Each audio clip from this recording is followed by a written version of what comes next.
Indian premier ലീഗിന്റെ 18ാം സീസണിലെ 6ാം മത്സരത്തിൽ രാജസ്ഥാൻ റോയൽസ് ഇന്ന് കൊൽക്കത്ത നൈറ്റ് റൈഡേഴ്സിനെ നേരിടും. ഇരു ടീമുകളും ആദ്യ മത്സരം തോറ്റ ക്ഷീണത്തിലാണ് ഇറങ്ങുന്നത്. അതുകൊണ്ട് തന്നെ വിജയവഴിയിൽ തിരിച്ചു വരാനായിരിക്കും ഇരു ടീമുകളും ശ്രമിക്കുക.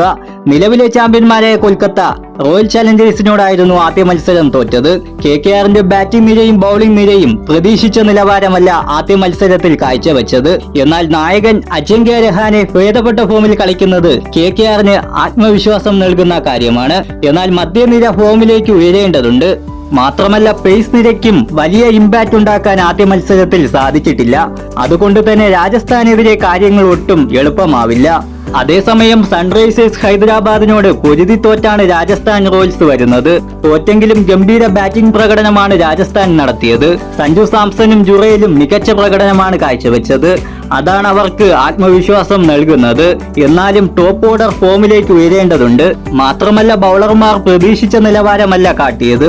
ബൌളിംഗ് നില മെച്ചപ്പെട്ടില്ലെങ്കിൽ രാജസ്ഥാൻ പ്രയാസപ്പെടും. ക്രിക്കറ്റ് ലോകത്തെ കൂടുതൽ വാർത്തകൾക്കും വിശേഷങ്ങൾക്കും വേണ്ടി ഈ ചാനൽ കൂടി നിങ്ങൾ ഒന്ന് സബ്സ്ക്രൈബ് ചെയ്യുക ഗായ്സ്.